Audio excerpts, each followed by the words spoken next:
Muy buenas tardes, bienvenidos y bienvenidas a este ciclo. Vamos por el tercer encuentro, este ciclo Conversaciones de Otoño con Abraya Rottenberg. Más que un ciclo, es un placer realmente, un privilegio que tenemos de escuchar semana a semana. Veo cómo asiente con la cabeza Abraya. Muy bien, me gusta, Abraya, que estés de acuerdo con lo que decimos. En nombre de Tzavta, Centro Comunitario de Innovación, les damos la bienvenida. Abraya cree que nos tortura, pero realmente si esto es tortura, que siga. Vamos a hacer otro ciclo en verano, no tenemos problema en continuarlo. Así que bienvenidos a todos y bienvenidas. Gracias, Abraya, como siempre, por estar, por tu generosidad de contarnos tu contexto de vida y tu vida, ¿no? El contexto donde se desarrollaron distintos hechos importantes para la humanidad, para el pueblo judío, para los argentinos y para todos los seres humanos del planeta. Voy a pasar la palabra a Gustavo Efron, director del periódico Innovación, quien va a hacer la introducción a esta charla. Gracias, Quique. Gracias, Abraya, una vez más. Vamos a comenzar hoy. La idea es poder, después de las primeras dos actividades o encuentros donde trabajamos toda la etapa de la Unión Soviética y la segunda, que es toda la etapa de todos los primeros años, los 40, los 30 y 40 en Argentina. Hoy vamos a hablar, vamos a centrarnos en el Estado de Israel, en los años 50 y 51, nada más ni nada menos que los años enseguida de la fundación del Estado, que Abraya estuvo ahí. Antes de comenzar voy a presentar, siempre nosotros tenemos un invitado, un co-entrevistador, digamos, o una invitada, que también participa de la charla. y en este caso es Tamara Reisig, que, bueno, gracias por aceptar. Tamara es profesora de hebreo, de literatura hebrea, y además, bueno, docente y además integrante de la mesa de redacción de Nuevación, así que nos honra con su aporte de siempre. Y hoy, bueno, va a conversar con nosotros en este tema con Abraya. Así que bueno, Abraya, como yo sé que vos siempre te gusta empezar con alguna introducción contextual, digamos, te dejo la palabra para que puedas hacerlo. Bienvenidos a todos y muchísimas gracias. Muchas gracias, muchachos. Tengo que alquilar a alguien que hable mal de mí, porque me están llenando de tantos adjetivos que es difícil de soportarlo eso. No es fácil ser tan bueno. Bien, vamos a hacer una pequeña introducción muy breve, porque hay gente que conoce la historia de por qué se fundó el Estado de Israel, pero hay otros que no la conocen o no la recuerden. Entonces, tomo arbitrariamente un momento para partir, porque es importante, en la época en que el rey Salomón, que estaba como monarca en el Estado de Israel, que en esa época estaba unificado, fallece.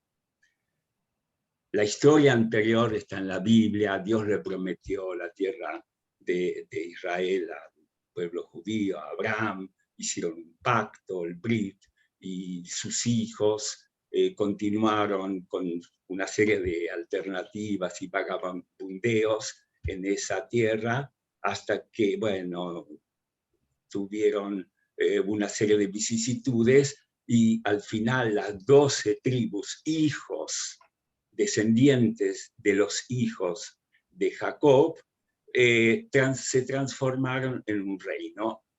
Hubo 3 reyes y el último rey fue el rey Salomón, que al fallecer produjo una escisión en el Estado que se dividió del Estado de Israel, donde estaban las 10 tribus de esos 12 y 2, que es el Estado de Judá.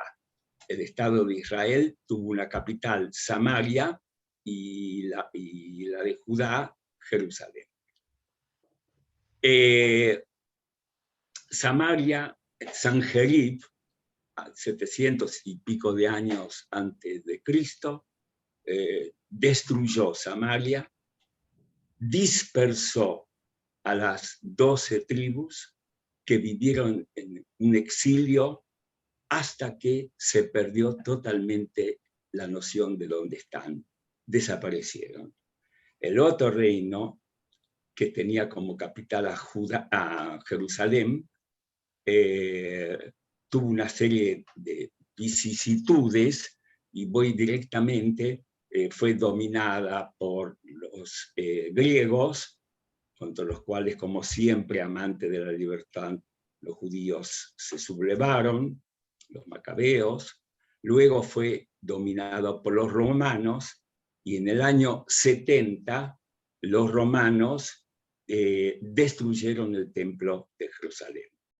Mientras tanto, y eso es importante señalarlo, en lo que era el mundo antiguo que rodeaba el Mediterráneo, se establecieron muchos judíos, sobre todo en Alejandría, sobre todo en Roma y lo que es ahora Turquía. En Tarsis había una comunidad judía muy importante y sobre todo por el cristianismo es importante porque ahí nació Saúl de Tarso, que luego fue San Pablo. En el año 70 dije que se destruyó el templo de Jerusalén y parte de Jerusalén, pero siguieron viviendo judíos ahí hasta que en el año 132, pero sí, 132, hubo una sublevación y fue muy reprimida, y Adriano, al que nosotros leímos como un ser maravilloso en aquella novela de Margarita Yourcenar, dispersó a los judíos, destruyó prácticamente Jerusalén e hizo algo que todavía durante muchos años se pagó la consecuencia. Además de quitarle la tierra, los judíos se quedaron sin Jerusalén, a quien él denominó Alia Capitalina, y se quedó sin nombre, porque a esa tierra la llamó Palestina, Siria-Palestina, Siria-Palestina.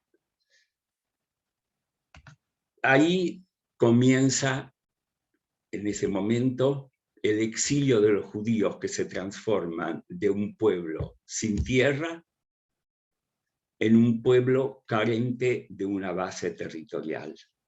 Y están dispersos en toda Europa, pero siempre en Jerusalén hubo judíos. Pocos, muchos, pero hubo. Para que se entienda hacia dónde voy, vamos directamente a un hecho fundamental en la historia del mundo. En el año 1453, los turcos toman Constantinopla. Al tomar Constantinopla, cae en manos de lo que era el Imperio Otomano, y luego avanzar por todo el norte de África, Israel o Palestina queda bajo el protectorado turco y se dispersa, no hay límites territoriales, es una unidad que corresponde al dominio de los turcos. Otro hecho importante que sucede muchos años después es la guerra del 14-18. En el año 1918, el Imperio turco, el Imperio otomano, socio de Alemania, paga las consecuencias de la derrota de Alemania. Y una de las consecuencias es que tanto Inglaterra como Francia, los aliados de esa época, se transforman en protectores o auspiciadores de territorios, digamos, arbitrariamente constituidos.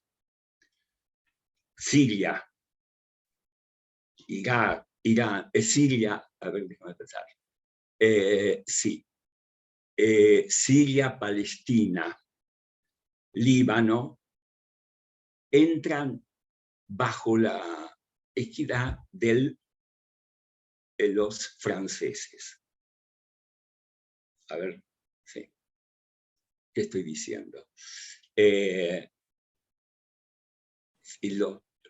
A ver, déjame, perdóneme que tengo un pequeño hueco. Palestina queda bajo el dominio de los ingleses. Se transforma en un protectorado inglés que tiene bajo su dominio lo que es la Palestina de hoy más Transjordania.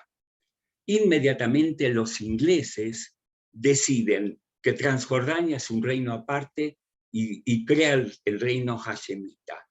Y en Palestina juega un doble juego. ¿Cuál es ese doble juego?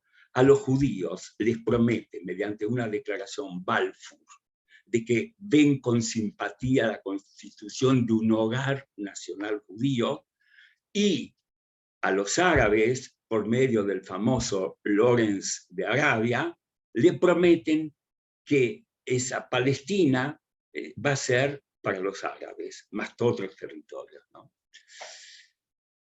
Mientras tanto, porque me fui adelantando un poco, en el año 1850, más o menos, culmina un proceso de iluminismo, de ilustración en toda Europa, y tras Napoleón a los judíos se les comienza a dar los mismos derechos que a cualquier otro ciudadano. La idea del Estado comienza a florecer.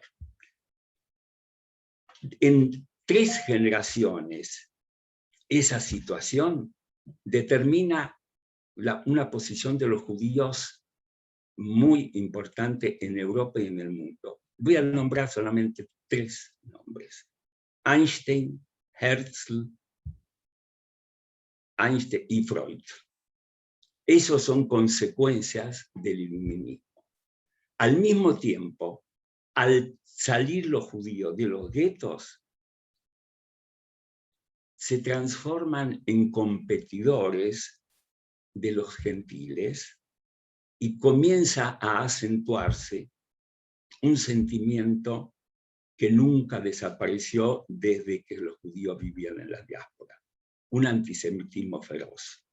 Hubo varias formas de pensar cómo solucionarlo: la asimilación, la territorialidad, etc., hasta que varios pensadores judíos, Pinsker, pero uno verdaderamente efectivo, Herzl, determina que la solución para los judíos es tener un Estado.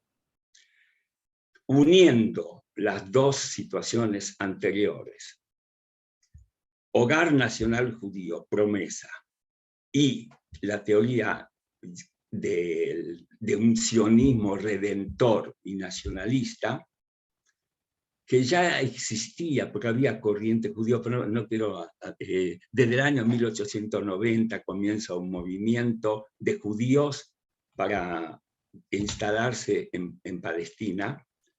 Bueno, una vez, digamos, florecida la idea del sionismo, que al principio Inglaterra apoya y luego combate y prohíbe la inmigración de judíos a Palestina, estalla la guerra, y tras la guerra, todos saben lo que pasó tras el Holocausto, pero no es solamente por ese factor, sino por razones políticas, se declara una partición de Palestina a la cual se oponen los árabes y los países árabes, dividiéndola en 2 partes.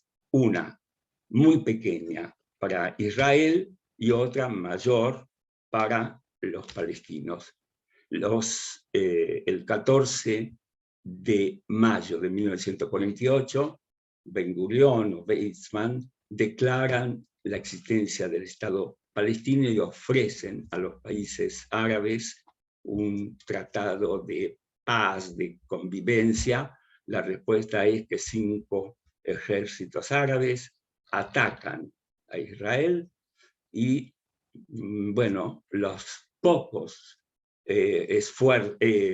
combatientes de Israel logran derrotar a esos 5 países árabes, y se crea una situación adicional, que es que no solamente en ese momento, un poco más tarde también, 750.000 árabes salen de Palestina, y al mismo tiempo, cosa que no se dice muchas veces, 850.000 judíos son expulsados, se confiscan sus bienes de los países árabes, especialmente Túnez, Marruecos, Egipto. En cada uno de ellos vivían 150.000 judíos. Si hay ahora 2.000 o 3.000 es mucho. Nadie habla de esa expulsión, pero queremos mostrar claramente cuál era la situación en ese momento. En el año 48 se declara la existencia de Israel, y en el año 1950, yo les conté que trabajaba en la Embajada de Israel, y decidí ver y probar y estudiar economía en Israel. Se me hizo un poco largo tal vez esta introducción, pero quiero mostrarles el escenario en el cual caí.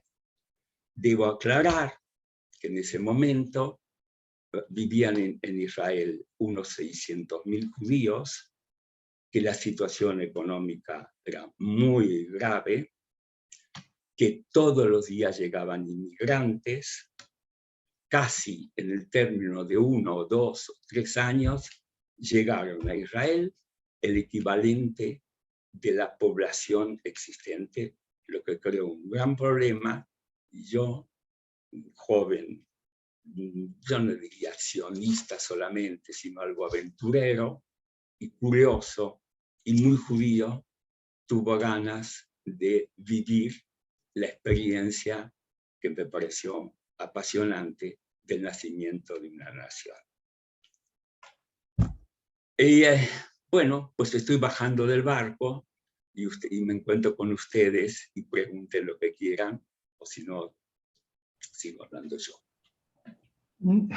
Podés seguir hablando, pero no, a mí vos has dicho, creo que en alguna de las otras ya conversaciones y demás, que bueno, un poco con el ideario con el cual ibas desde la TNUA, de la Schomer y todo, como que ibas, digamos, con la idea de que bueno, que parece que todo iba a ser bailar Rikudim y hora y todo eso, ¿no?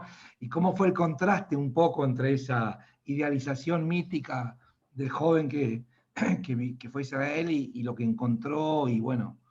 Bueno, yo no fui directamente al kibutz, fui simplemente a ver a mis compañeros de la Shomer Hatzair que estaban en el kibutz Gash, que en ese momento estaba a 15 kilómetros de Tel Aviv, y hoy también, pero en ese momento parecía que estaba a 500 kilómetros, era complicado. Pero antes de hablar del kibutz, quisiera contarles el panorama con que me encontré al bajar del avión. Me encontré con tres problemas fundamentales. El primero de todo, humano. El problema humano es que me encontré con un montón de judíos con los cuales sentía que tenía poco que ver. Es cruel lo que digo, pero por ejemplo, en Jerusalén yo viví, bueno, primero no tenía dónde vivir, empecemos por ahí. Y por la generosidad de unos amigos,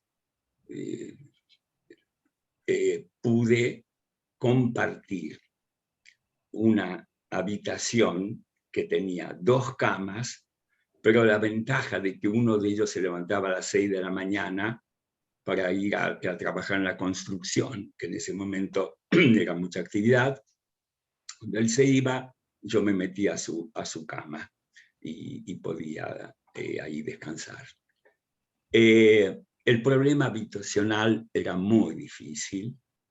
El problema humano era muy complicado porque en esa zona se había construido lo que se llamaba Ma'abarot, que eran viviendas transitorias, carpas, y justo había una enorme población de origen marroquí. Y cuando yo me encontraba con ellos, no solamente que me sentía a distancia desde el punto de vista de cultura, sino me preguntaba, y lo digo ahora con toda honestidad, que si con el muchacho no judío de mi barrio de la Paternal, yo no me entendía mejor que con ellos. Y ahí empezó a nacer en mí la idea de que no podemos hablar solo del judaísmo, sino que hay que hablar de los judaísmos. Hoy, y me estoy yendo lejos, pero voy a retornar enseguida para terminar la idea, hoy, clase media, urbana, judía o no judía, excepto si uno es muy religioso o religioso, el 95% de lo que hacemos es similar. Vemos las mismas películas, leemos los mismos libros, tenemos los mismos amigos, etc. Hay algo que nos define, y es que los judíos en realidad hoy representan una enorme parte de su personalidad como reflejo del sitio donde se educan. Somos judíos, pero somos judíos argentinos, que no es lo mismo que ser judío japonés o judío marroquí. Bueno, marroquí ya hay de menos.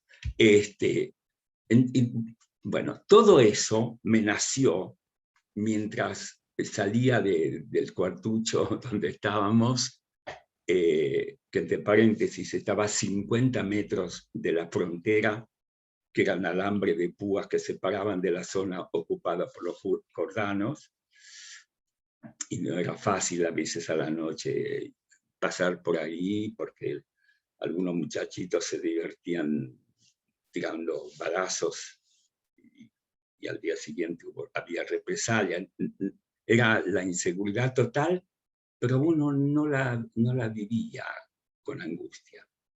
Bueno, hablé del segundo tema, que es la multiplicidad de orígenes que se daba, porque además de la gente de Marruecos, vinieron enseguida los yemenitas, pero sobre todo vinieron judíos polacos, judíos alemanes, judíos de diferentes culturas que en ese momento crearon la incógnita de cuál era la identidad de los judíos. ¿Quiénes éramos de nosotros? Incógnita que solamente en una generación comenzó a redefinirse y solucionarse. Empezó a aparecer el prototipo de judío de Israel, que es otro prototipo de judío, y en 2 generaciones todos los que vinieron comenzaron a asimilarse a ese tipo de judío, que es el que determinó el nacimiento del Estado de Israel. Por eso ocurrió más tarde. En el momento en que yo vivía y tuve la incógnita muy metida adentro, me preguntaba, ¿y yo qué tengo que ver con estos? Y tuve las respuestas también, porque entendí por qué tenía que verme con todos ellos. En cuanto al kibutz, teníamos una idea falsa del kibutz. El kibutz era un sitio de trabajo colectivo muy, muy necesario e importante para una época donde la economía de Israel era casi agrícola, pero también industrial, porque desde que los judíos empezaron a emigrar a Israel, crearon muchas industrias, sobre todo textiles, y 2 muy importantes, la explotación del Mar Muerto, una, y la segunda, la electricidad. Rutenberg, el ingeniero Rutenberg, fue el primer fundador, o el fundador de todo el sistema eléctrico de Israel de mucho tiempo. Bueno, ahora no sé, no lo conozco. En cuanto al kibutz, fui a ver a mis amigos, a visitarlos, y me invitaron a quedarme y a trabajar, a ayudarlo a trabajar. Me dediqué a recoger naranjas y descubrí que no era la vocación de mi vida, no por el hecho del trabajo en sí, sino porque me di cuenta que el kibutz era un invento extraordinario, pero que había gente como yo que necesitaba otro tipo de aventuras en su vida. Esa es la realidad. No era para mí, era para muchos sí, en esa época una salvación.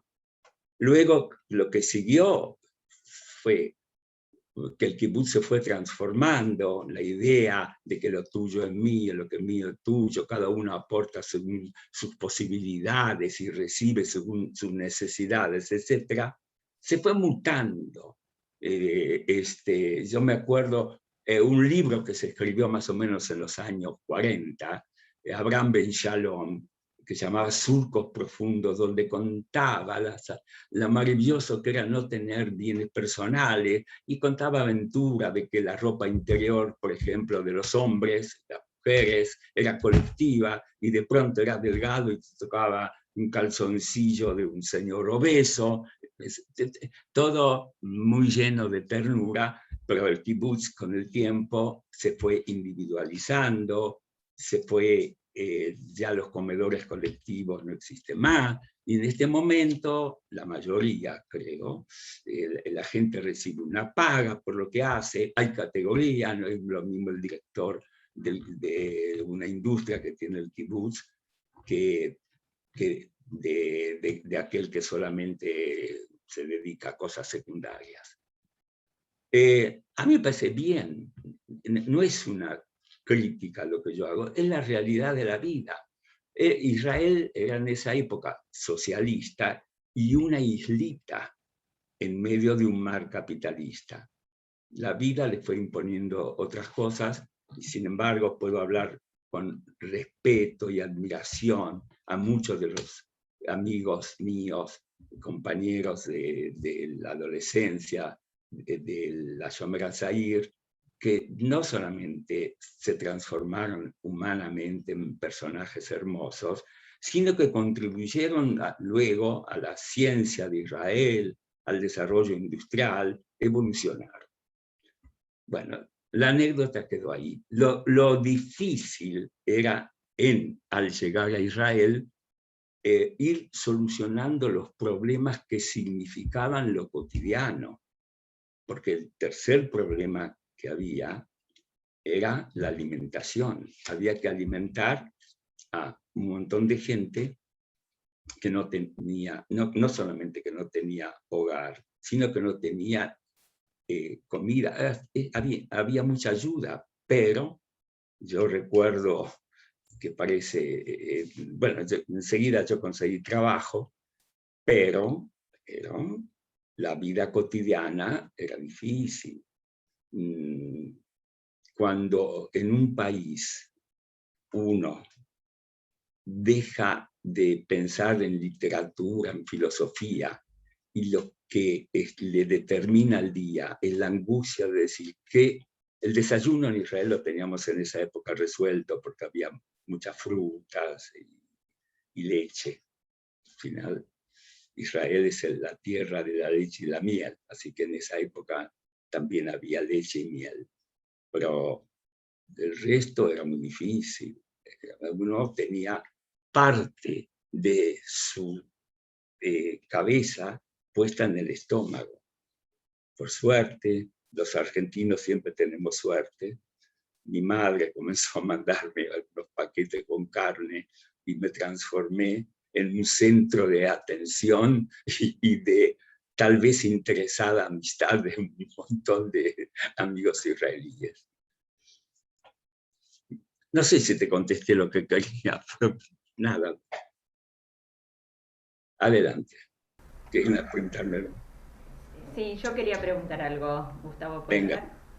Claro. Cuando contabas, Abraya, sobre ese encuentro tuyo con los judíos provenientes de Marruecos o de otros países árabes, me vino a la cabeza, una vez vi en un documental, en esa época era el ministro de Aliá, creo que tenía ese cargo, Liov Eliav, y él decía que si alguien cree que Israel estaba preparada para absorber tan cantidad de judíos provenientes de tantos países en ese breve lapso a partir de la creación del Estado, está equivocado, como que no había posibilidad porque como bien dijiste, se duplicó la población.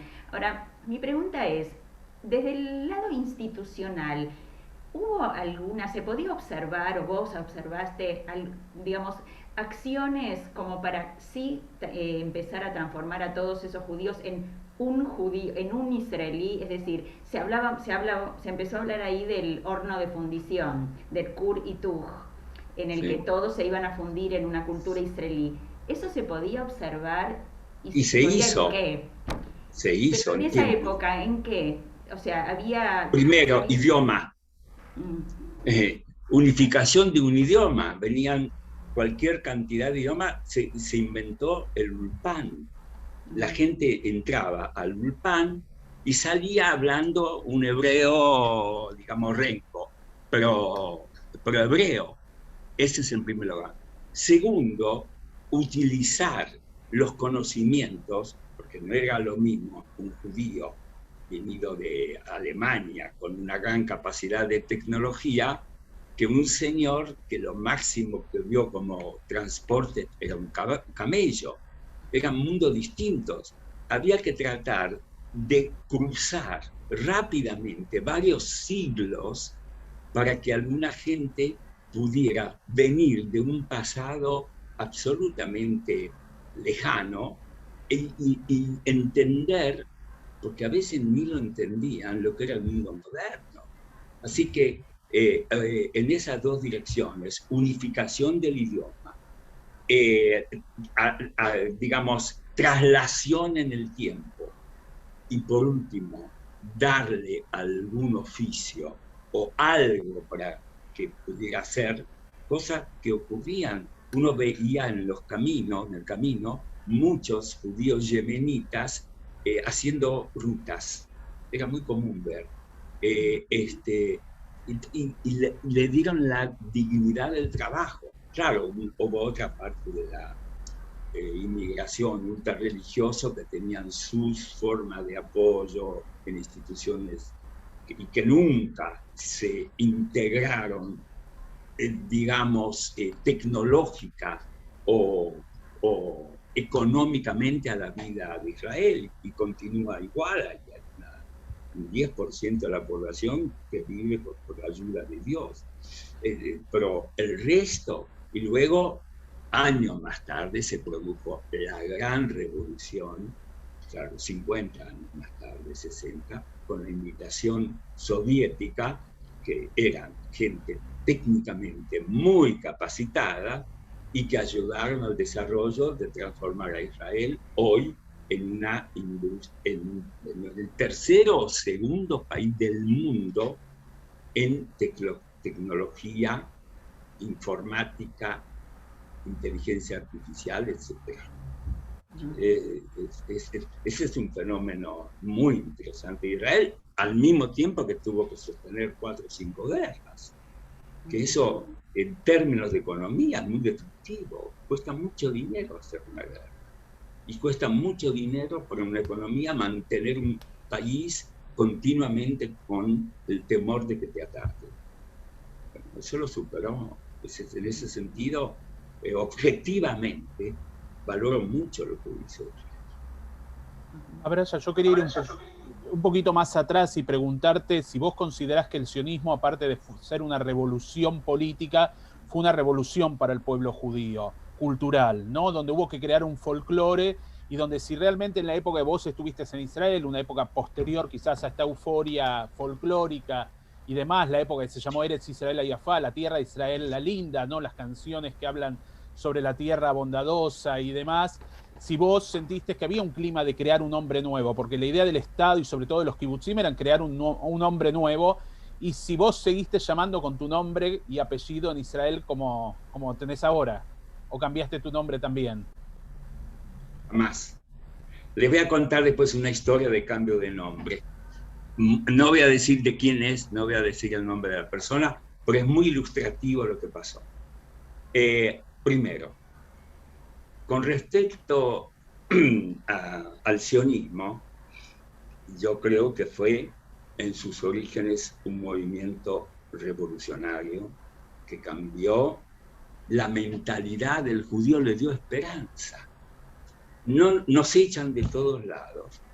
No se olviden que en Francia y en Alemania había un partido que se llamaba Partido Antisemita y que tenía un enorme poder. No se olviden lo que pasó con Dreyfus, que de ahí Herzl empezó a reflexionar sobre el destino de los judíos.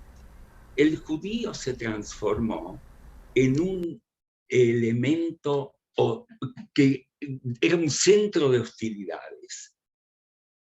Y el sionismo, con toda la experiencia que hubo, la asimilación.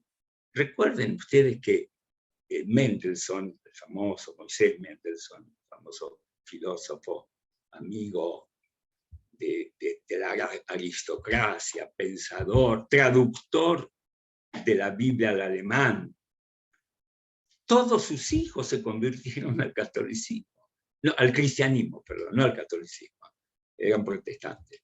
todos sus hijos. ¿Por qué? Porque con el iluminismo el judío adquirió la categoría de hombre, cosa que no era antes.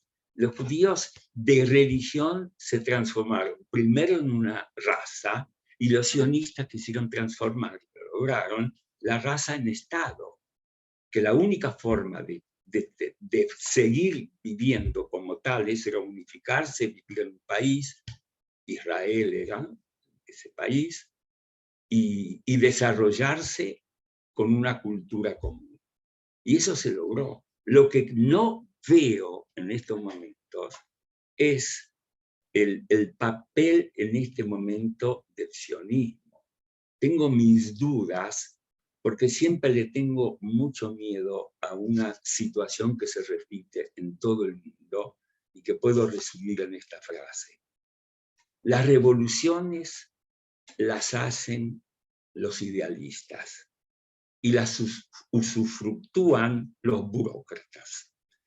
Entonces, la gran revolución fue Herzl, fue Max Nordau, fueron todos los que crearon las bases del sionismo.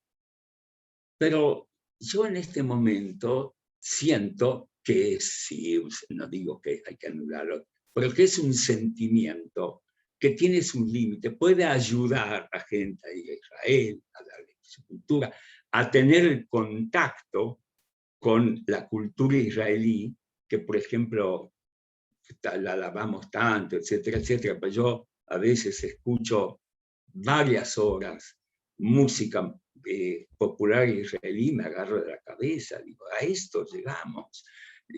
No me gusta, francamente, no me gusta, y no por el hecho que sea de Israel tengo que decir, me vuelvo loco. No, muy bien la parte de tecnología, pero es una cultura donde se manifiesta lo que ocurre en el mundo con la versión israelí, pero que no tiene el nivel. Está bien, no hay que pensar que todos los israelíes tienen que ser Rabbi Akiva o Maimónides o Einstein, pero todos juntos van creando una cultura parcializada, tecnología maravillosa, literatura extraordinaria, y la vida cotidiana es como todo, hay vivos, hay tontos, hay mediocres, etc. En cuanto al papel del sionismo ahora, lo pongo mucho en cuestión, sobre todo cuando veo que hay movimientos del sionismo que responden a movimientos idénticos en Israel, tienen los mismos nombres o son la misma corriente, y quieren opinar sobre la política, que es un movimiento que es un espejo, ellos son un espejo teóricamente de lo que hay en Israel, y opinan. Y yo creo que para opinar sobre lo que tiene que hacer alguien en un país, tiene que irse ahí, instalarse, conocer lo que ocurre, porque desde acá, nosotros cuando estábamos en el Shomer Zahir, hablábamos, repetíamos, pues yo no entendía. Después cuando lo pensé, me maduré y dije, ¿qué estaba diciendo yo? Estaba diciendo que queríamos un Estado binacional. Un Estado binacional que era, desde el punto de vista humano, maravilloso. Pero resulta que queríamos una boda sin preguntarle a la novia si tenía interés en casarse, porque un Estado binacional se hace de a dos, como se baila el tango. Y afirmábamos un Estado nacional, pero no escuchábamos que todos los días los árabes decían que aquí no queremos que entre ningún judío, que en el año 1920 hubo en Palestina, bajo el protectorado inglés, pogroms donde murieron cientos de judíos. Nos olvidamos de todo eso, pues existió. Entonces, el papel del movimiento sionista creo que habría que repensarlo y ver cuáles son sus medidas, sus límites y sus alcances y su influencia.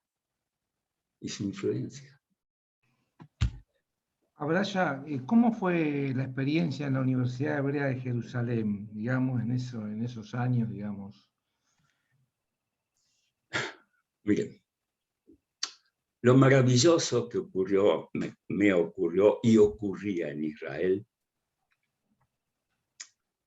era el factor humano. Cuando yo llegué, voy a contar una anécdota. Cuando llegué a la estación de tren de Jerusalén, venía de Haifa, porque viajé con un barco que tardó mucho tiempo, más de un mes y días, en llegar de Buenos Aires a Haifa. Era un barco francamente, merecía trabajar en alguna película de terror, porque lo único que le faltaba al capitán era una pata de palo y un parche en el ojo. Era horrible el asunto. Y traía a 700 inmigrantes italianos que habían ido a la Argentina antes o durante la guerra y que volvían a Italia. Bueno, en fin, es otra historia. Cuando bajé del barco y tomé el tren hacia Jerusalén, llegué a la noche, a la tarde, no sé. Bajé la estación, muy poca gente, con una maleta, y tenía la dirección de una casa que un amigo mío me había arreglado con ellos y que me hospedaran unos días hasta que yo me acomodara porque iba a ciegas. Bueno, bajé y me sentí perdido. ¿Dónde voy? Hasta ahora no hay nadie. Justo apareció una pareja y me dice, ¿qué te pasa? Le conté. Y me dice, bueno, ¿sabes qué? Venite a dormir a casa y mañana vamos a buscar. Yo los miré, dije, ¿cómo a casa? Sí, sí, vení, vas a dormir con nosotros. Me contaron que eran recién casados. Bueno, esa frase me descolocó totalmente. Ahí entendí que pasaba algo distinto. Después encontramos en la casa a mis amigos, que no tenían ni idea de quién era yo, porque como buen argentino no mandó la carta a mi amigo, ni les avisó que yo iba a venir, ni nada. Pero esa oferta de una pareja joven a un desconocido, ofrecerle su casa para dormir, porque estaba perdido, me descubrió un mundo que luego se fue repitiendo, de solidaridad total. Había de todo. Un factor humano, mire, esto es insignificante, pero me quedó después de tantos años. Pasaron 70 años casi. Es eso. Un día tomo un tren y de pronto veo que hay una disputa. Presté atención. Era una mujer sefardí de origen, no, oriental, perdón, inmigrante, evidentemente, que a otro tipo, evidentemente, discutía, no sé, porque se sentó, la molestó, etc. Y ella de pronto le da un insulto le pronuncia. ¿Cuál era el insulto? Le dice, lo decía en hebreo, pero después, parzuf cena, cara de, ¿cómo se llama? Cuando... Racionamiento. Cara de racionamiento. ¿Por qué? Porque había racionamiento. Te daban muy pocas cosas por semana o por mes. Y después le grita algo que me quedé muy sorprendido. Le dice, ¿no te gusta? Volverte a Polonia. Entonces dije, esta mujer se siente que ya está en su casa. A lo mejor a ustedes el diálogo les parece, a mí me impresionó mucho, porque dije, hay gente que ya está arraigada acá, cree que esto es suyo, y que este es un inmigrante y que no tiene los derechos que tiene ella. Entonces, el factor humano, fundamental, y conocí gente extraordinaria, entregada de verdad a su trabajo, a sacrificarse por otros y a enfrentarse con las hostilidades cotidianas, porque vivir en Jerusalén, donde solamente estaba dividido de la zona jordana por alambres de púa, bueno, había un camino libre que conducía a la Universidad de Jerusalén, que estaba ahí en el monte, pero la vida diaria era muy difícil. Comer era difícil, buscar trabajo era difícil, y luego el aluvión de gente que venía desesperada buscando su lugar en el mundo. No era fácil, y sin embargo los gestos de solidaridad que yo vi, la entrega de la gente para ayudar al otro, y luego el encuentro con la muerte. La gente joven en Jerusalén, había un café de intelectuales, que lógicamente uno se consideraba un intelectual sin serlo. Íbamos allí, el café Atara. A ese café se reunía gente, discutía, y me hice amigo de muchos. Y yo los veía con su uniforme, y esa noche o al día siguiente tal vez iban al frente, porque el frente era cercano, porque después de la victoria en el año 48 siguieron las hostilidades, todos los días había problemas. Y algunos no volvieron de los que yo conocí. Y te decían, sí, cayó. Decir, cayó. Caer, ¿saben lo que significaba? Era muy duro todo eso. Y sin embargo, lo vivían como parte de la cotidianidad. Y al final uno se acostumbraba de ir. Yo vivía en un barrio al principio, en Baca, que era un barrio que había sido árabe, y había algunas casas abandonadas que se tomaron. Yo vivía con mis dos amigos en un cuartito, y a la noche, cuando iba caminando del café Atara, eran 6, 8 cuadras, se escuchaban los balazos, y uno se habituaba a ello. Vivir con el terror no es sano, pero uno se habitúa a todo. Eso es lo malo de las tragedias. Y por otro lado, estos chicos vivían el carpe diem con sed de vivir en plenitud. Yo ahí, en Israel, aprendí dos cosas, para mí fundamentales el resto de mi vida. Una, me sentí por primera vez en mi vida libre. Es una sensación de plenitud, de libertad. No como un judío que se siente libre, como una persona que se siente libre y puede elegir y construir su destino sin presión de nada, excepto sus convicciones. Y en segundo lugar, sentí lo que era la solidaridad.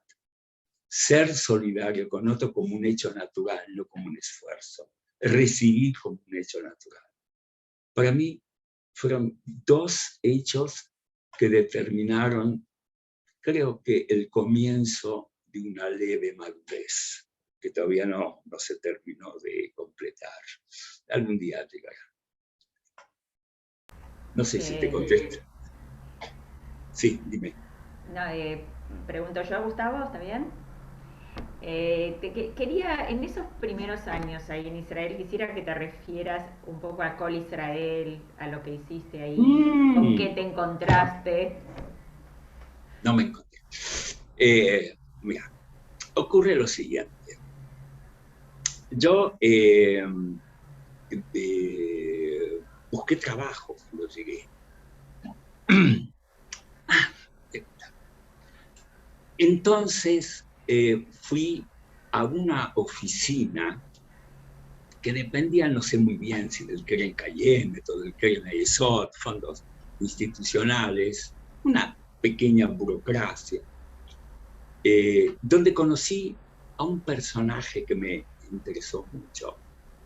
Desde el primer momento que hablé con él, sentí que teníamos el mismo lenguaje, aunque él era un viejo, 50 años, y yo un joven de 22 o 23, no sé.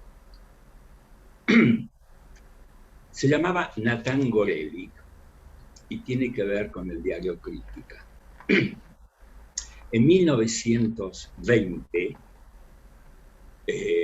Salvadora Obluvia, que se llamaba, Obluvia, la esposa del dueño del diario Crítica, era una mujer muy, muy especial, muy, muy de extrema izquierda, apoyando a los diarios anarquistas, viviendo una libertad total, y al mismo tiempo era la mujer del dueño de Crítica.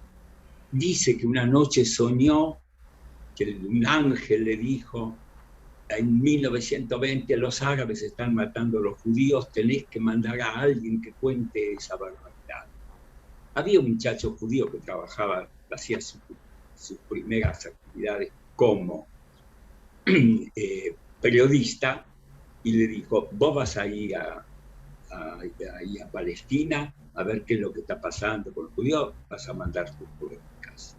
Bueno, Gorelick fue, le gustó el país y se quedó, no volvió nunca más a Crítica. Entonces, empezó una relación con él y le dijo: ¿qué vas a hacer?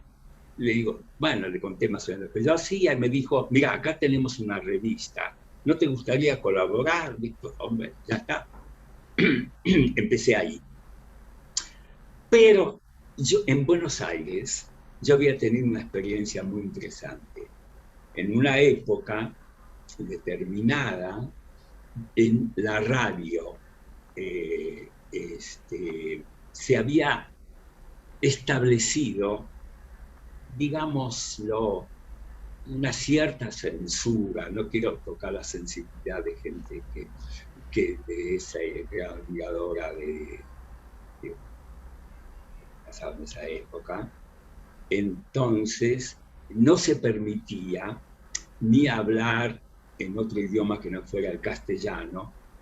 Sí, yo les conté que cambiaron la letra de los tangos, que no se podía cantar qué sé yo, términos lunfardos, nada, había que utilizar el más puro idioma castellano, y se prohibió en las radios publicar, que se escuche música de otros idiomas que no sea el castellano. Un amigo mío, Juancito Nepomnesti, inventó una radio en Colonia, una radio judía en Colonia, y por Radio Colonia transmitía las audiciones para la Argentina con mucho respeto, cuidado, no eran de tipo político, era simplemente música y temática judía, Israel, etc.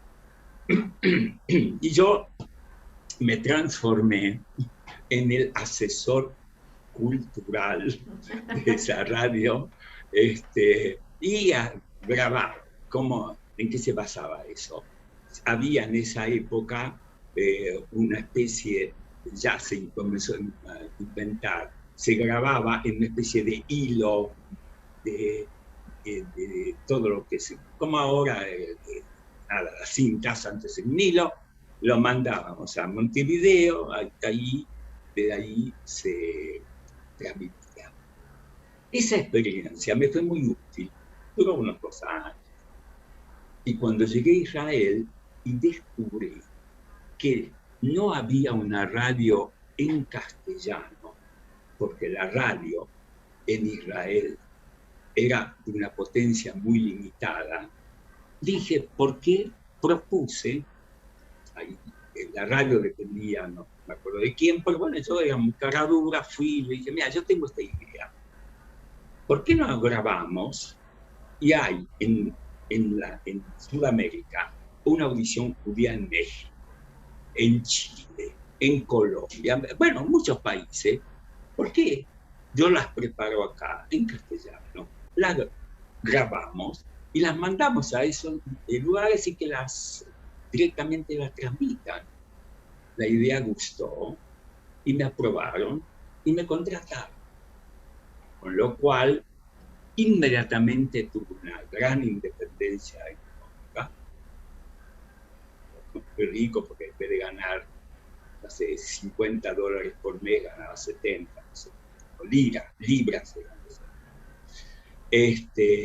Pero me dio una independencia y además un trabajo apasionante, porque pude hacer reportajes a gente inimaginable, poetas, escritores.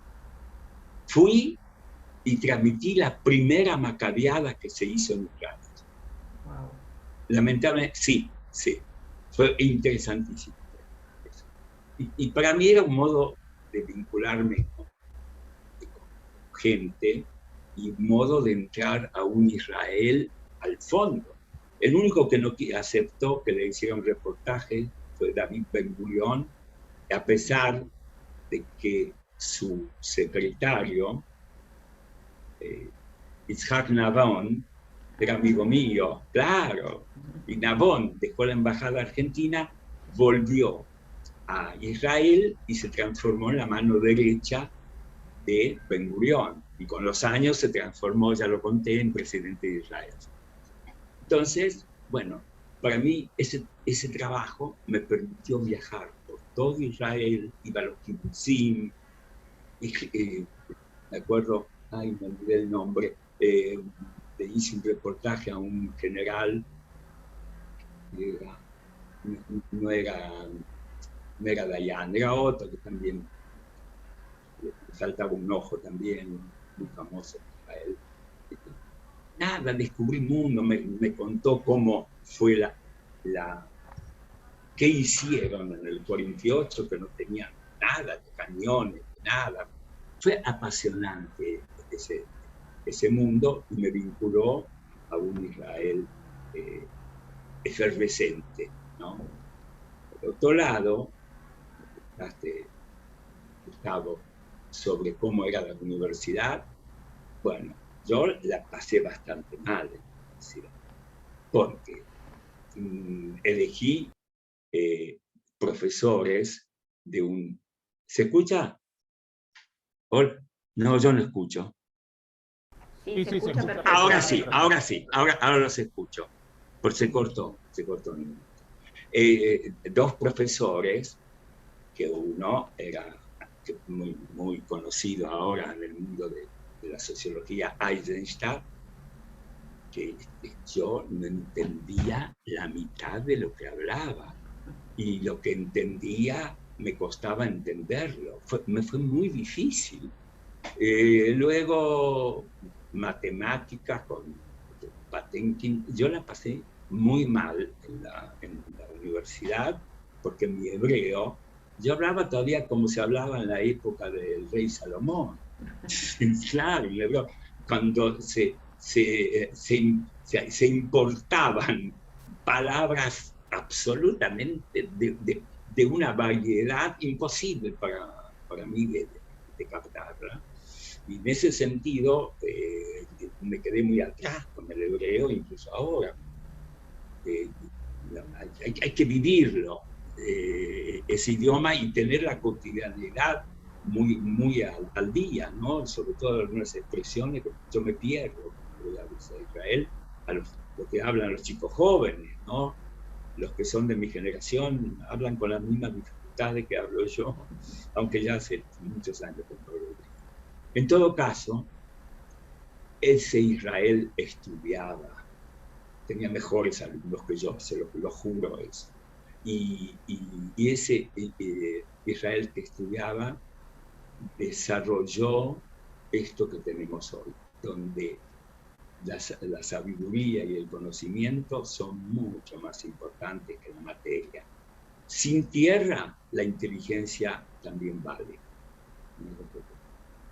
En cuanto al factor humano, lo que sí puedo decir, yo me hice muy amigo de un chico árabe cuyo padre era el portero del Keren Kayemet, pero él estudiaba en la universidad. Y hablábamos mucho. Yo entendía cómo se sentía despojado. Hay que entender lo que pasa. Claro que los intereses son mucho más fuertes que el factor humano, pero hay que entender, sobre todo nosotros, que nos pasó algo lo mismo y pudimos cambiarlo y recuperarlo. Hay que entender lo que le pasa al otro. Pero la política es un problema de intereses. Pero, no sé, cuando llega un momento en que uno piensa con el estómago y lo que la cabeza le dice no tiene ningún valor, hay que empezar a preocuparse. Abraya, te quería preguntar, bueno, eras joven, llegaste de la Argentina, ¿qué joven consumo?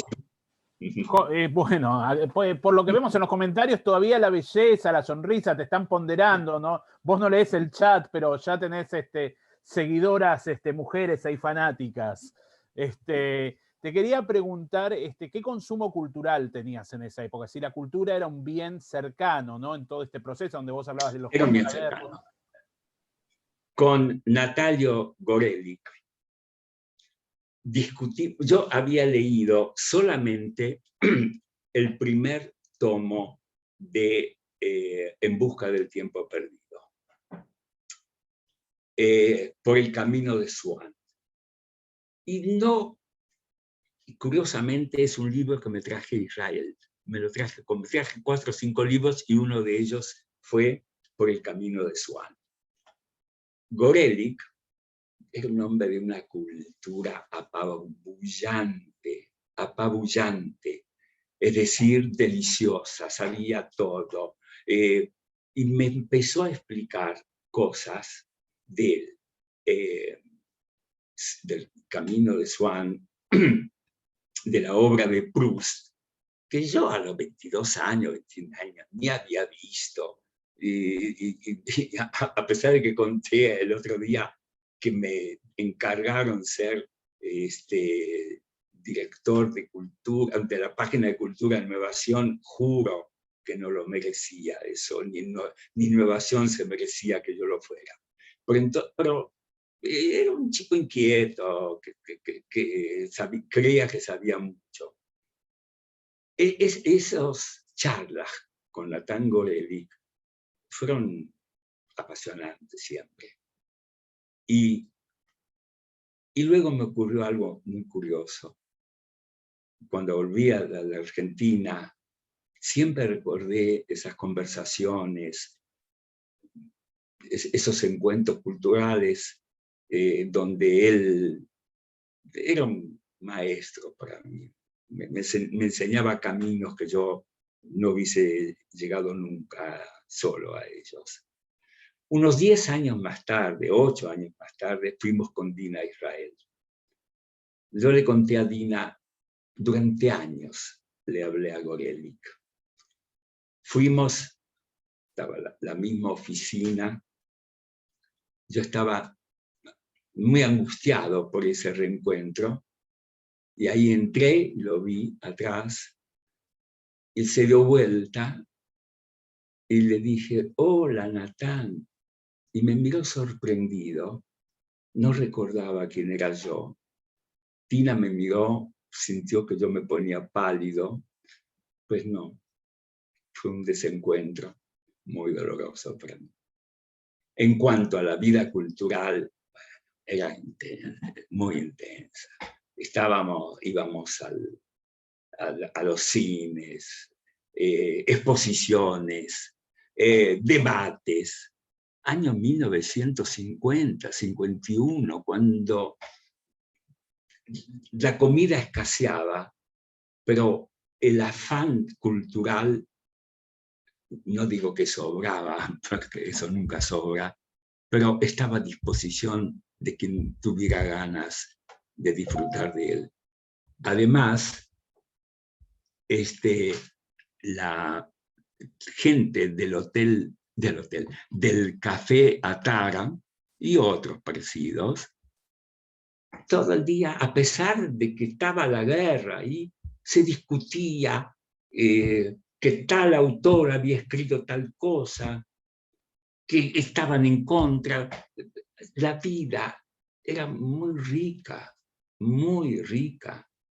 Y justamente me tocó luego, que tuve suerte, de vivir en una casa de la viuda de un autor israelí, que ahora no sé si lo recuerdo, Kabak se llamaba, que era el tío de Yaakov Tzur, el primer embajador en Israel, y que el azar me llevó allí con un personaje inolvidable cuyo nombre, curiosamente, se borró de mi memoria, se borró. Era mi compañero de cuarto, y de eso vamos a hablar un poquito, un sobreviviente de los campos de concentración. Fue el segundo número que vi incrustado en un brazo de una persona. El primero, algo pasó acá. Bueno, el primero fue el de una muchacha que venía a los campos de concentración. Yo nunca había visto eso.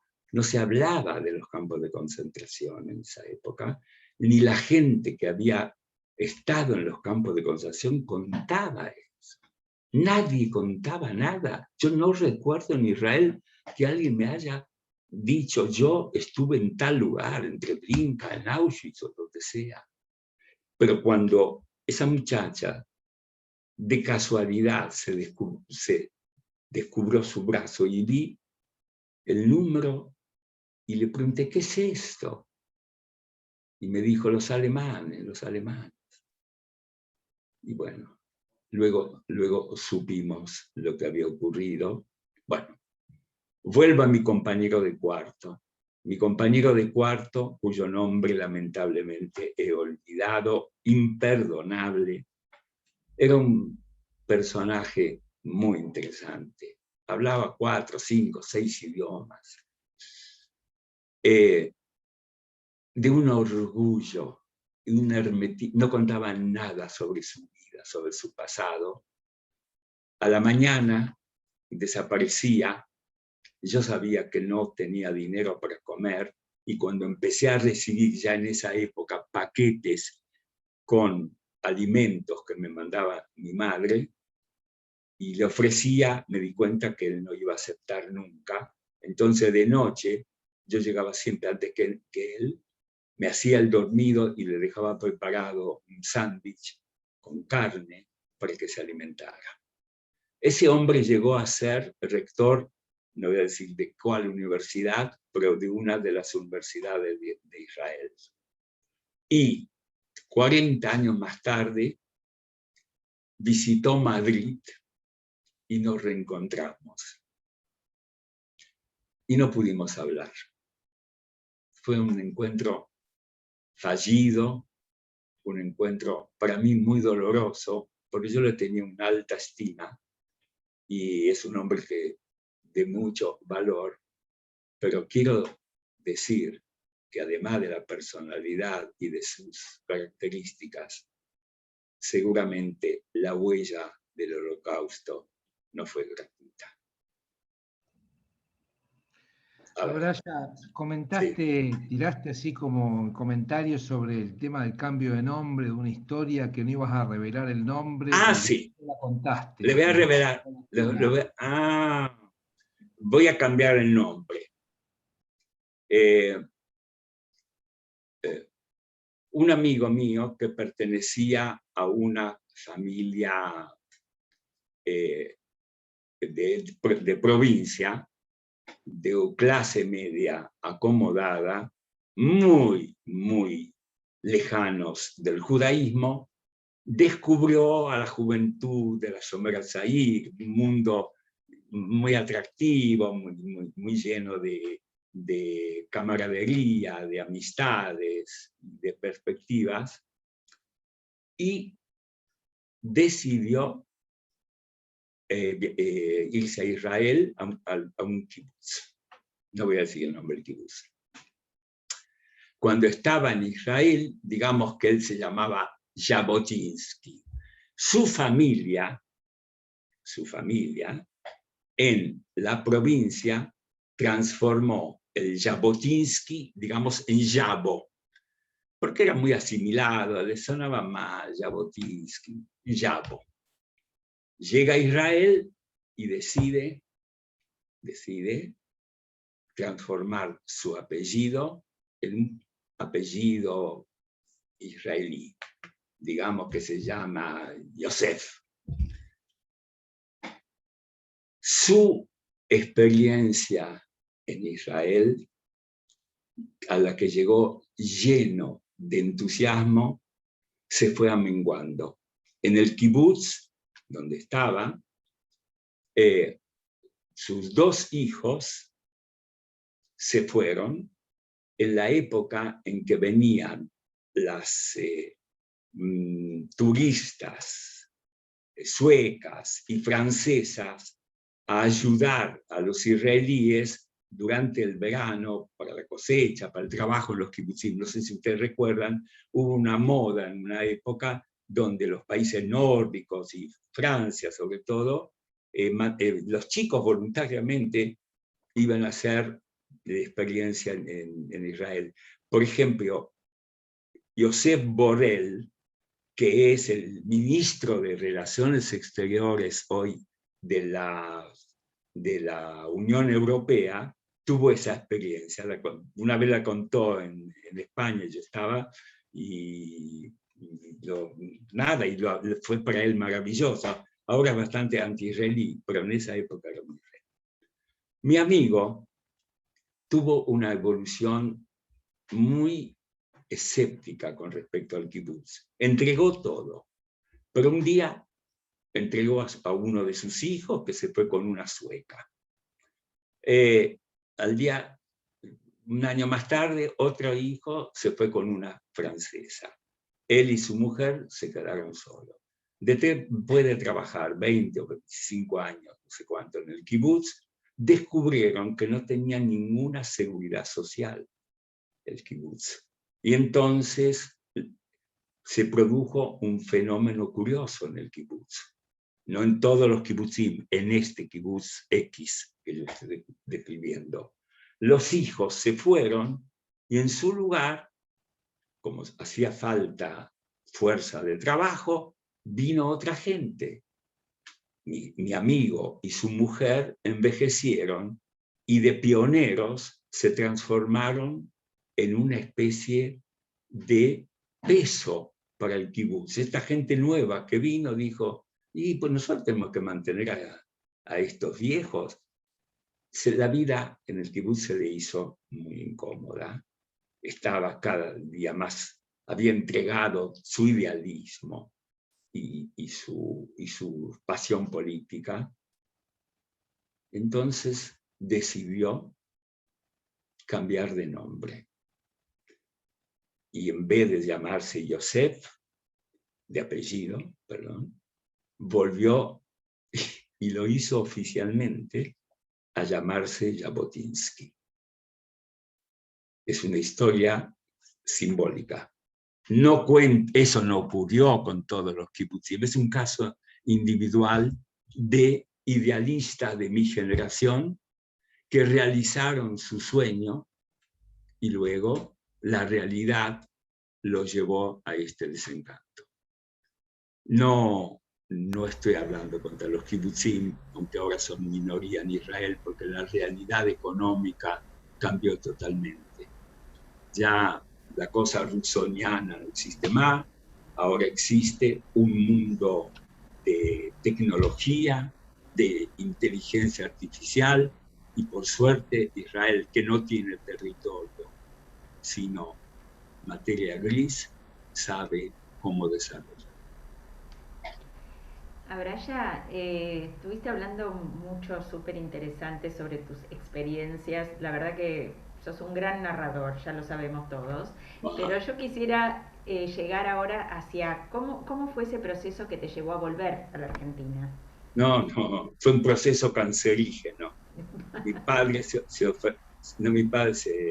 enfermó de cáncer, tenía 47 años, era un fumador implacable, se levantaba a las 2, 3 de la mañana, subía a la azotea de la casa y fumaba, y de pronto un cáncer pulmonar, y me pidieron, yo tengo un hermano que era muy chico, tenía 12, 13 años, y me pidieron que volviera. Y creo que estuvo bien. Yo no sé qué hubiese pasado conmigo en Israel, no lo sé. Tampoco sé muy bien qué pasó conmigo acá, porque bueno, pero en Israel, no sé. Hay algo que les quiero confesar. En 1900 en Israel, todos éramos inmigrantes, todos. En 2000 o 2021, uno llega a un lugar con personalidad nacional establecida, con muchos matices. No es lo mismo un señor religioso de Mea Shearim que alguien que está todavía ahora en un kibutz o que en un ingeniero. Son matices, porque tienen una identidad nacional.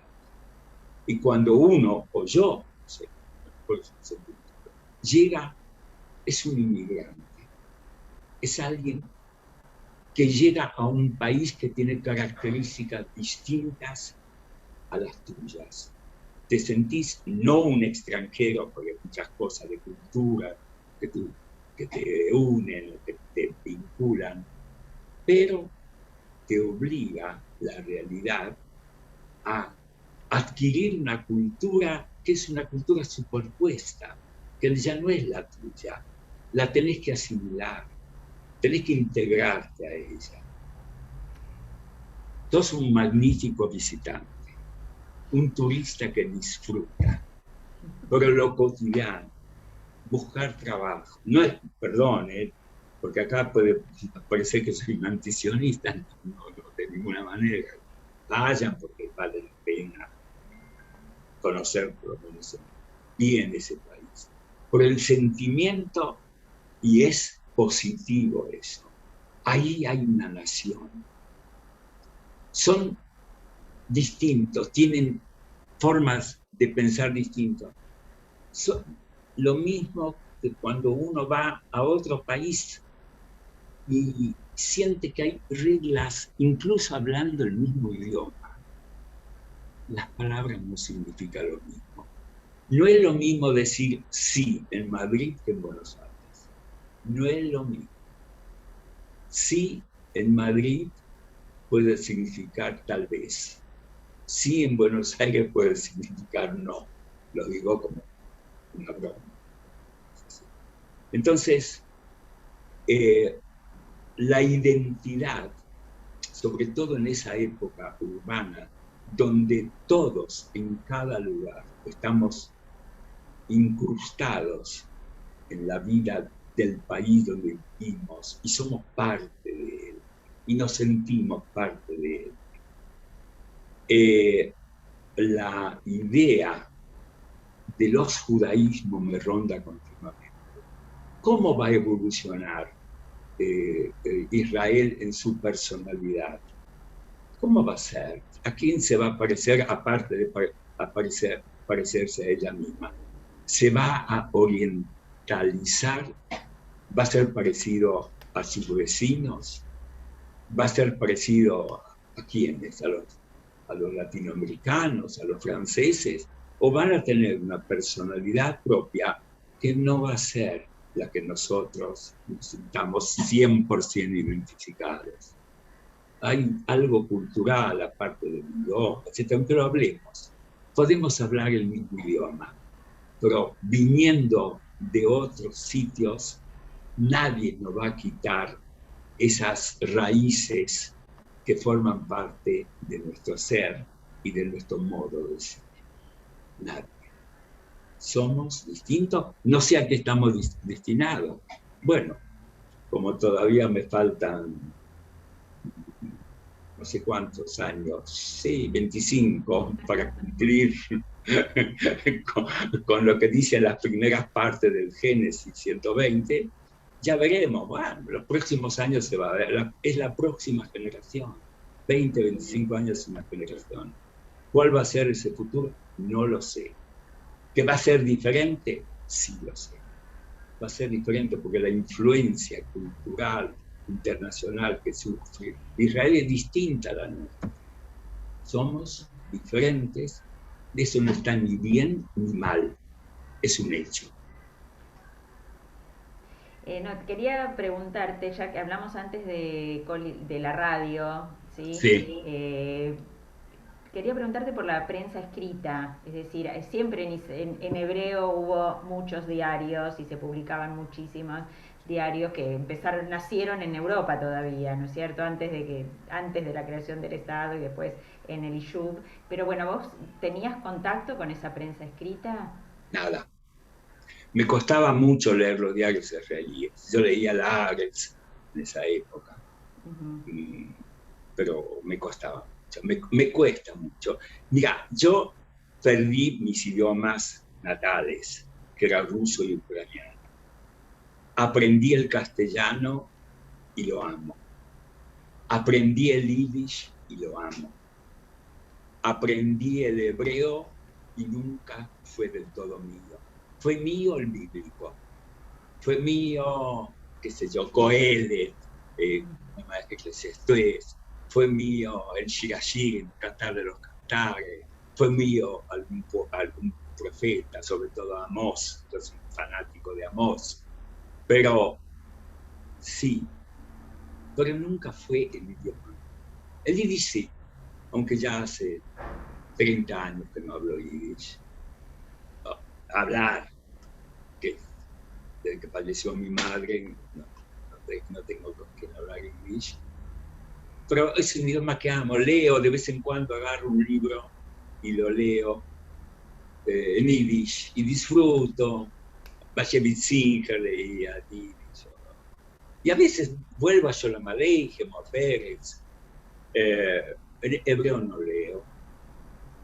Castellano leo. Me olvidé del francés, que lo hablaba bastante pasablemente, porque trabajé muchos años en Francia, en Alemania. Pero soy duro de oídos para los idiomas ahora. Me dedico a olvidar con un enorme éxito. Me olvido. Sí, son cosas que estoy triunfando.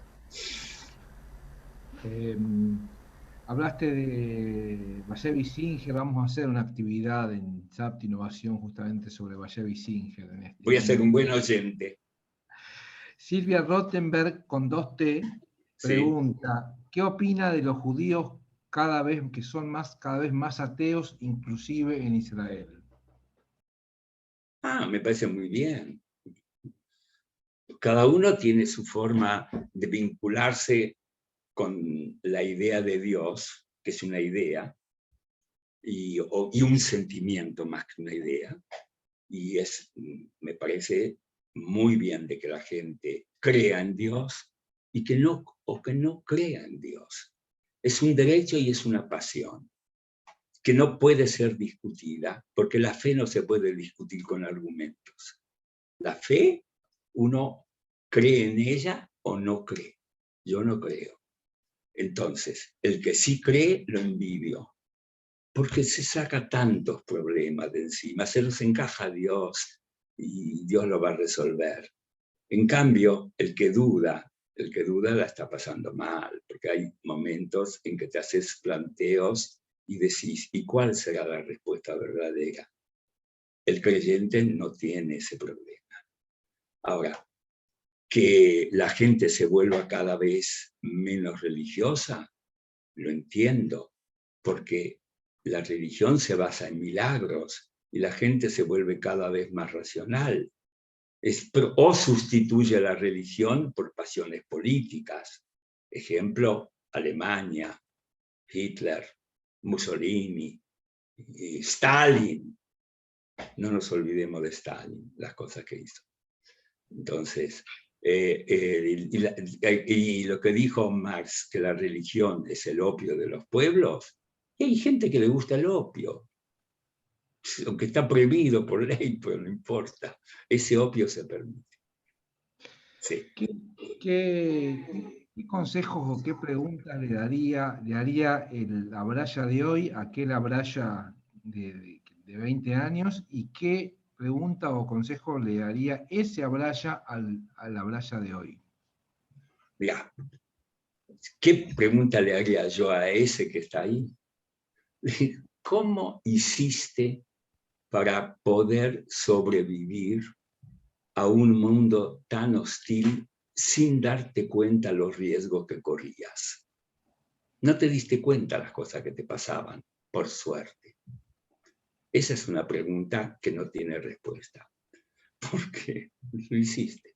Segundo, ¿qué consejos? ¿Cómo voy a dar consejos con todo lo que me equivoqué en mi vida? No me pidas eso. ¿Y al revés? ¿Qué es al revés? ¿Qué le diría aquel Abraya al de hoy? No sé, le haría una pregunta, o se haría una pregunta. ¿Me gustaría ser lo que sos vos? ¿Escuchaste? Sí. Eso. Bueno, la verdad que uno se quedaría todo el tiempo. No, ya es 1 hora y media. Estamos en 1 hora y media. No sé si Kiki o Tamara quieren hacer una pregunta, comentario o algo. O cualquiera. O Simplemente cualquiera. agradecer, saber si alguien del público quiere hacer Bueno, acá dice la gente que le debes una charla sobre el Estado binacional, ¿no? Ah, el Estado binacional. Les voy a contar un chiste. Esa es la respuesta. Un shadchan, un casamentero, va a ver a una familia judía muy religiosa y le dice: ustedes tienen una hija hermosa y yo tengo un candidato extraordinario para ella. Ah, muy bien.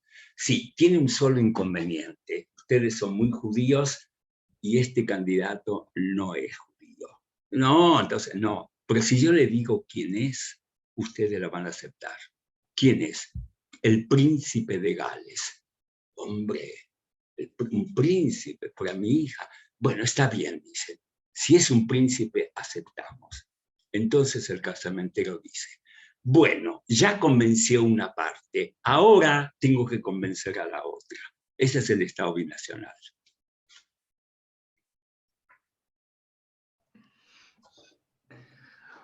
Muy bien, con eso está dicho todo. Ya está. Bueno, vamos cerrando entonces acá esta conversación. En un momento dijiste, voy a hacer una confesión, entonces yo pensé que a lo mejor en lugar de conversaciones de otoño le podríamos poner confesiones de otoño a este ciclo. Confesiones solo en la comisaría.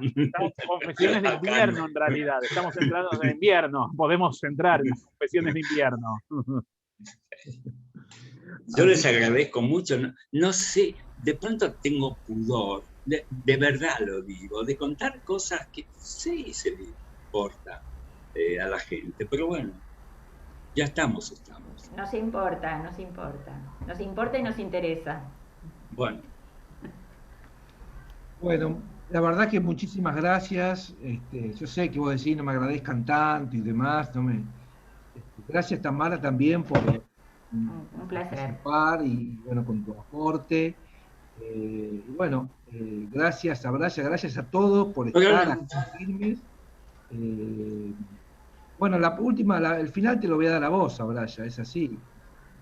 Bueno, al final les agradezco mucho que escuchan, a veces me pierdo en los caminos y me voy a contar cosas contradictorias, pero este es un encuentro espontáneo de amigos, no es nada formal, no vengo a dar cátedra de nada, lo único que me gusta es la idea de gente a los que conozco y que aprecio y que respeto, que de pronto se interesen por alguien que, bueno, que tuvo la suerte de vivir en 4 lugares que fueron justamente donde se produjeron hechos trascendentes para el país y para el mundo. Bueno, hay muchos que han vivido cosas mucho más interesantes que yo, pero ustedes no los conocen. Esa es la ventaja que tengo de que soy amigo de ustedes. Acomodo puro. Muchas gracias a todos. Y nos vemos la semana que viene, que vamos a hablar sobre la Argentina de los años 50 al 76. Cosas que ustedes conocen. Ahí Bueno, cambié gracias, la vista para vernos todos y aplaudir y agradecerte, Abraya. Chao, Chi. Gracias. A ustedes, a ustedes. No sé cómo se sale de acá. Ahí está.